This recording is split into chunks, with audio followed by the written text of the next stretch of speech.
Hey, Shalom. First and foremost, I want to give all praises, glory, and honor, which is due unto Yahweh, Bahasham Yahweh Shai, Bahasham Makar Kadash. Double honors to the apostles, bishops, and elders, a great most honorable well, and Shalom to the Lord's elect. Okay, and yeah, man, I'm going to read this scripture, and then I'm going to pull up this article and go into it. This is Psalms chapter 64, verse 2.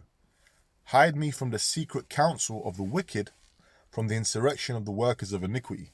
And, you know, in Esau society, you've got pretty much secret councils, conspirators, secret organizations, or organizations that have secrets, you know. Like, for example, you got the Freemasons. The Freemasons are a known organization publicly, but they're an organization that have secrets, okay?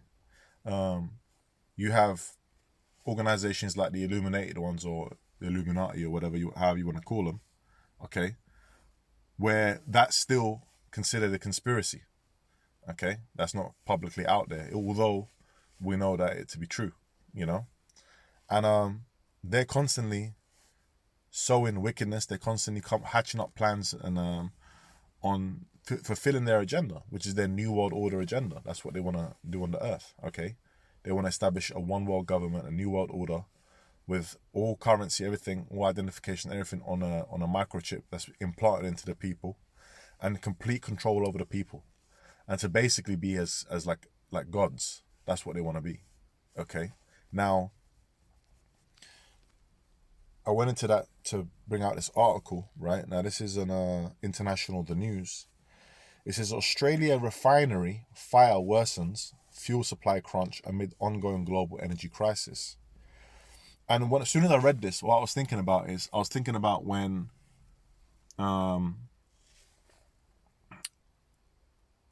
you had the planes that were crashing into food factories, trains getting derailed and putting all kinds of nasty chemicals into farmland and things of that nature. Okay, you had the incident in Ohio, in America.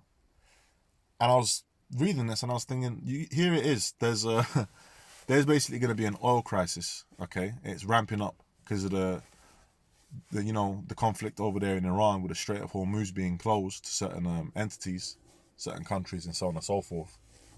Okay, and that from videos that I've watched, that comes to about 20% of the world's oil supply goes through there. Okay. Now here it is. You got all of that going on, and now there's a gas leak that's ignited supposedly at this energy plant. Okay. And it says what? One of Australia's two largest oil refineries. So there's only two, and one of them, so that means 50%.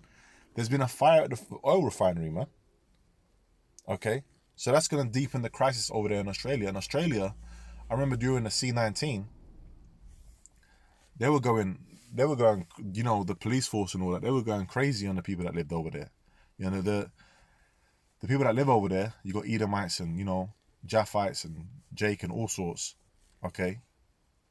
The people that live over there, they're quite, more, you could say they're like a bit wilder, and, they were coming on them harsh, man. Troops and helicopters and all kinds of things. I remember that during the C-19. Now, it's funny that a place like that, they've only got two oil refineries over there. They've already got a shortage of oil coming through, and one of the refineries has had a fire now. That's going to affect things, okay? You keep having these fires that happen in different places that are affecting all kinds of, travel, food supply, food shortage, oil supply now, and this is all part of Esau's chaos. He's causing this chaos, causing this pressure, okay? And ultimately, through that, he's going to, fulfill his agenda, which is putting more and more pressure on resources coming through to the people. And what do they want? They want the people to be, what's the word? To cause insurrection, rising up to the government, okay? Causing chaos. And that's going to give them, that's going to give them the excuse, that public excuse, all right, to so-called come and bring what? To bring their order, okay, get the troops on the ground, okay, martial law, bring order to the people and bring control to the people.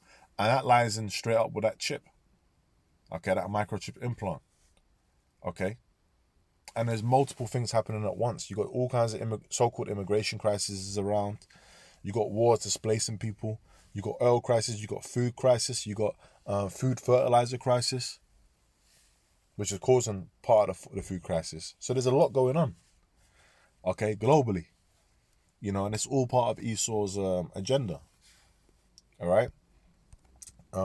Let's go to Job chapter 9 and 24. It says, the earth is given into the hand of the wicked.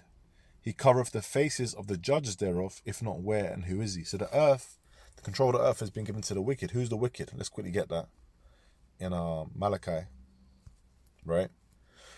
This is Malachi chapter 1 verse 4. It says, whereas Edom saith, we are impoverished, but we will return and build the desolate places. And that's what they've done. Okay, that's what they've been doing. Thus saith the Lord of hosts, they shall build, but I will throw down, and they shall call them the border of wickedness, and the people against whom the Lord have indignation forever, which is righteous anger. So wherever this Edomite is, that's where the wickedness is, because they are the wicked. Okay? And that's why, you're seeing uproars of the people in the world. You're seeing the people mourning, okay, pursuant to what Proverbs 29:2. When the righteous are in authority, the people rejoice, but when the wicked rule, the people mourn. Roughly paraphrasing, okay? That's what's going on, man. And they're trying to fulfill agenda. Now, it tells us in Job, let's get Job 5 and 12. It says, he disappointeth the devices of the crafty, so that their hands cannot perform their enterprise. Now, they're trying to set up this new world order where they're going to have complete control and basically have everyone in complete and utter, slavery, in the sense of, they're going to use their technology, their left-hand technology, their left-hand miracles, if you will, to completely control the people, have all the people chipped, and because he wants to be as the Most High. That's in the scriptures. Isaiah 14 goes into that as well. It says, he taketh the wise in their own craftiness, and the counsel of the froward is carried headlong. So the Lord is actually going to disappoint them. Okay, how's that going to happen? Because when they bring out this chip and they think they're about to fill their belly, which we'll read that in Job 20, the Lord's going to come and rain on their parade, rain that destruction upon them, right? This is Job chapter 20. In fact, I want to read 5 and I'll jump down. Job chapter 20, verse 5. 4. Knowest thou not this of old, since man was placed upon earth, that the triumphing of the wicked is short, and the joy of the hypocrite but for a moment? So remember, the scriptures call this rule of Esau a little season.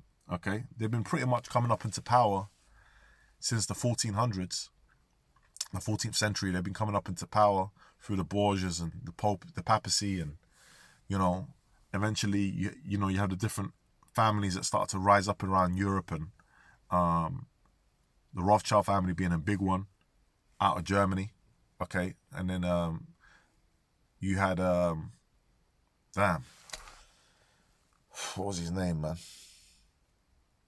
It was one of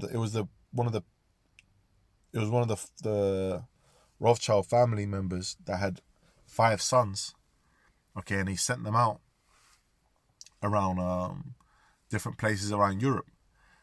Now, he had one of his sons, which I believe was Nathan Rothschild, and he was placed in the UK, okay, and that's a major financial hub. That's a major place, a power center of the Rothschilds, okay. He was like one of the top sons, if you will.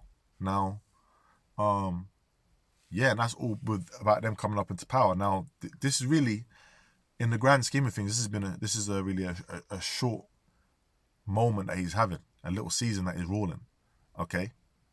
And it's going to come to an end. When we ruled, when we came up into power and we started taking over different offices in Rome and things of that nature, and eventually you had the Holy Roman Empire, okay? You had Constantine and so on and so forth, when that was all coming up and we were coming up to power in Europe and around the globe, okay, you had in the Roman Empire, you had what? 1,000 years of Jake rulership, which is actually longer than this man's rule. Okay, this man's rule is about to come to an end, you know? So really, he's got a short rulership. Okay, now let me jump down to verse 20. Let me get to the point 3. When he is about to fill his belly, right? You know, when you look at that, it's like you're eating a meal and you're coming to that point where you're satisfied, you've completed it. Okay? He says, when he is about to fill his belly, Yahweh Shai shall cast the fury of his wrath upon him, and shall rain upon him while he is eating. So just as he's about to do that, he's taking them last few spoons, meaning what? He's doing them last few things to fulfill his agenda, the chip being the main last missing piece, right? Okay. The Lord's not going to let him carry on with that. That's why Apostle Paul always says when that chip comes out, everything's going to move quick. Okay, the missiles, World War III, the missiles, America being nuked, and our Lord will return. That's all going to be happening quick. Okay? So this devil ain't going to be ruling for, another 30, 20 years. No, that's not going to be 10 years. It ain't going to be happening. Everything's going to, we're talking weeks, months. It's going to be quick. It's going to be quick. Okay? So, at the end of the day, as much as this devil's doing these things, we're not ignorant to Satan's devices as it is written.